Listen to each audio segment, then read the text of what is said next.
Bonjour mesdames et messieurs, bienvenue à suivre ce journal. Parlons de l'éducation. Le lancement de la session préliminaire des examens d'État édition 2025 des élèves autodidactes a eu lieu à Goma ce mardi 25 mars 2025. Les détails dans ce reportage.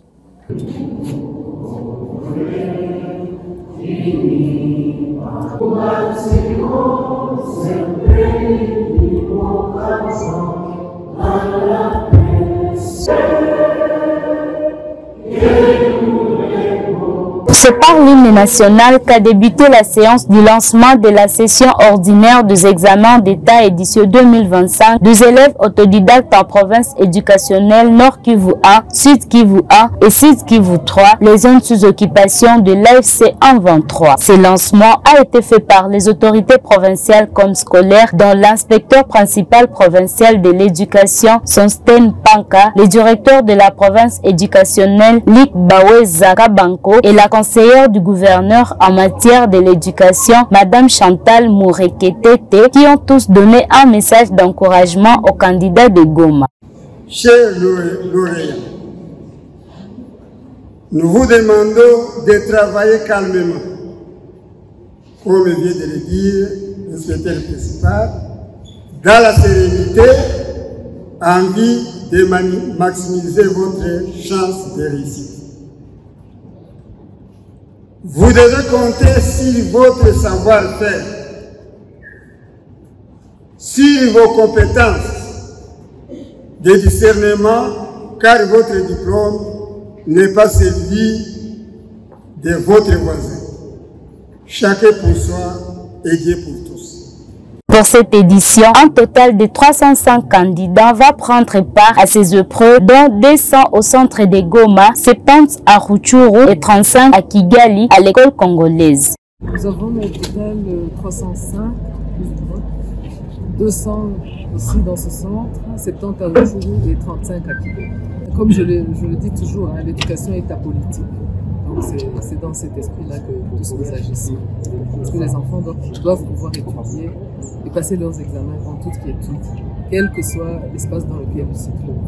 Mugisho Vital, l'un des candidats au centre de Goma, a exprimé sa joie pour sa participation à ces épreuves vu le contexte sécuritaire. Je suis venu présenter les préliminaires Je suis entré dans le système. l'examen préliminaire, je suis venu le présenter. Moi, j'ai de me voir aujourd'hui au centre pour présenter parce que je ne pouvais pas, compte tenu de la situation qui s'est passée ici. Deux élèves ont témoigné de la protection de ces items quittant Kinshasa, Kigali pour Goma avant leur distribution destinée par les autorités dans la grande salle du collège Mwanga ce mardi 25 mars 2025. Signalons que ces épreuves constituent une session spéciale vu la situation sécuritaire et connaît une certaine particularité du fait qu'elle ait connu un retard comme prévu par les calendriers scolaires qui prévoyaient cette session depuis le 7 mars de l'année en cours. Il y a eu un petit décalage, mais pour le moment tout se passe très bien. Comme vous avez pu le constater, les élèves ont commencé à passer leurs épreuves. La seule particularité, c'est que dans certaines provinces, cela a été fait un peu plus tôt, mais je crois que tout se stabilise et pour la poursuite des autres épreuves, tout se passe très bien. Restons en Nord Kivu. La police nationale congolaise, commissariat urbain de Butembo, a présenté au maire de la ville, le commissaire supérieur principal Mawabahe Kiteli Roger, 4 présumés voleurs qualifiés et les biens cambriolés. Ce mardi 25 mars 2025, c'est le communicateur de la police nationale congolaise, commissariat de la place, qui a procédé à cette présentation. Suivez les détails de cet élément de nos confrères depuis Butembo.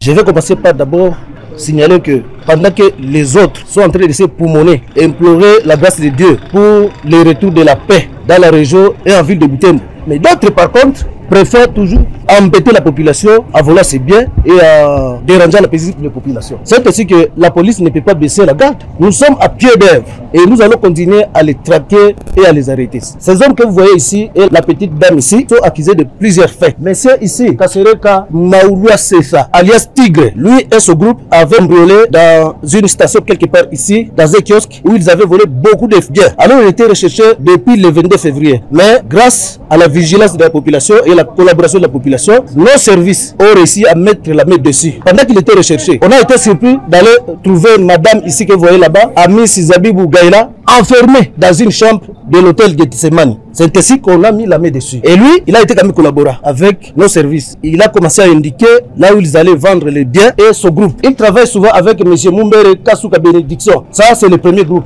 Heureusement, nos recherches nous ont permis de récupérer plusieurs effets. Vous voyez toute cette gamme là-bas. Donc c'est vraiment impressionnant, c'est étonnant. Lui appartient à un deuxième groupe. Monsieur Kassereka Massimengo Dalzon. Vous direz peut-être des présumés voleurs. Mais des voleurs, parce que nous avons des éléments de preuve. Lui, la nuit du 13 au 14, lui et son groupe sur l'avenue Baye, ils étaient allés casser une cabine charge de téléphone où ils avaient réussi à emporter 45 téléphones. Immédiatement après ici, eux seront déférés devant l'organe judiciaire compétent. Comme message, nous continuons à féliciter d'abord la population qui a collaboré avec la police et nous allons demander que nous puissions pérenniser cette franche collaboration. C'est vraiment important parce que sans la population, nous on ne saura pas mettre la main sur de tels types. Donc nous devons continuer à travailler ensemble. Tu peux toujours checker pendant que bengi bengi tafuta kime mugini mais abo banachagua tu kazi ya bwizi. Et puis biko naiba kila siku busiku 12 au 13 14 au 15. Restons en Ituri. Le général Jacques Ichaligon Zandour, chef d'état-major général adjoint des FARDC en charge des opérations et renseignements, a déclaré ce mardi 25 mars 2025 que les groupes armés de l'Ituri sont des criminels et ils doivent déposer impérativement les armes. Il est dans cet élément suivi.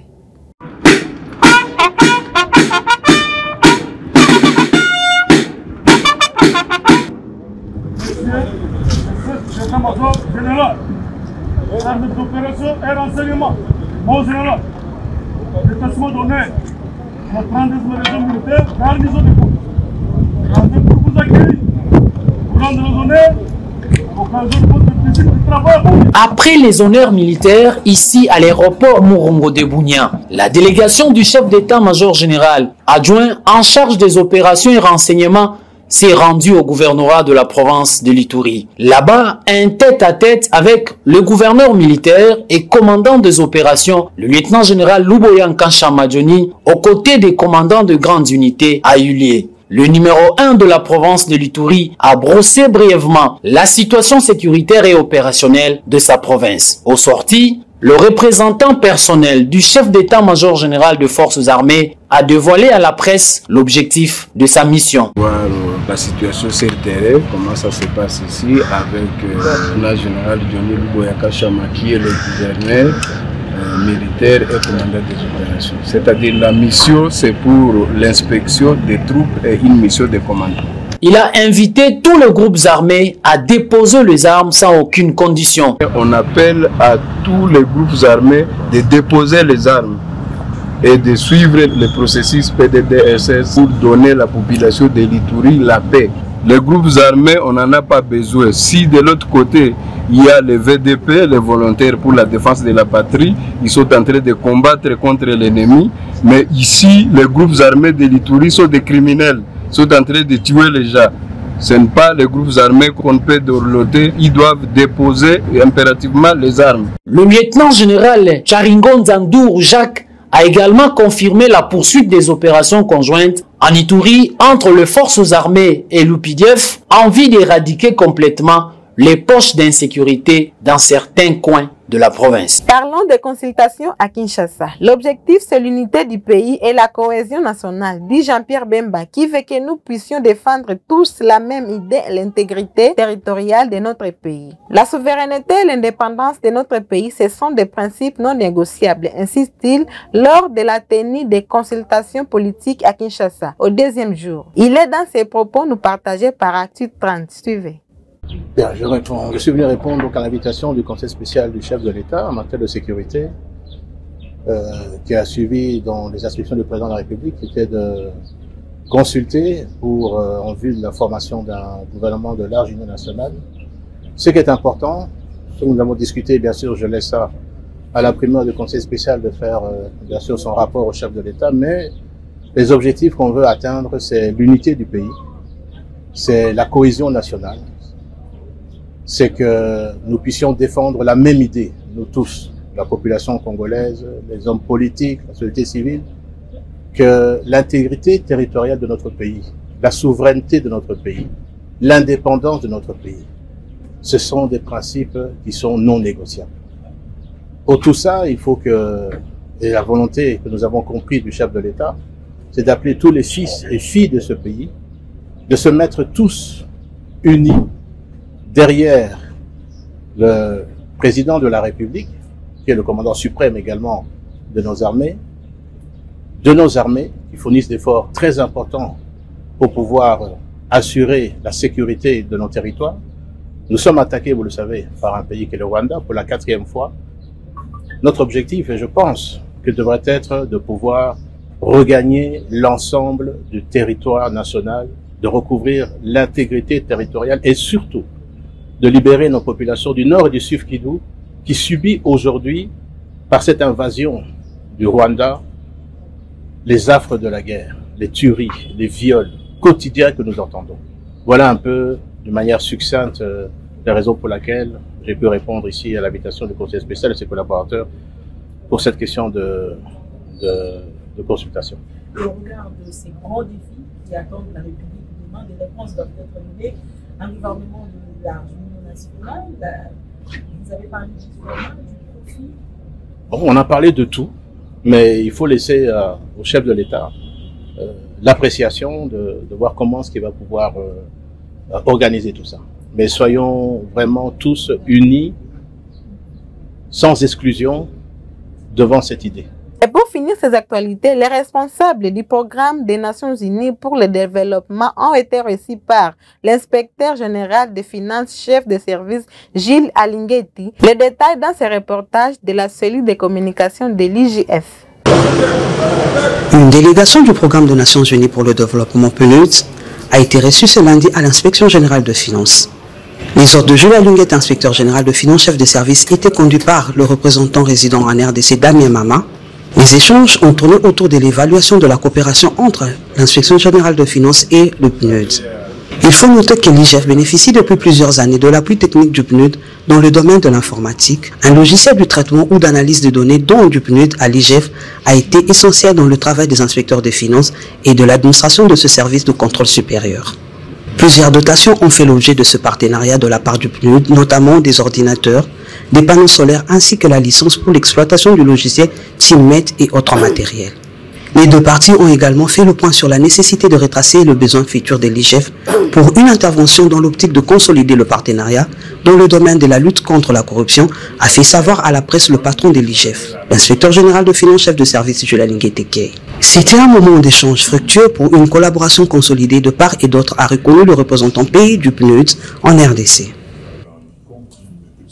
Merci mesdames et messieurs pour votre fidélité. Au revoir.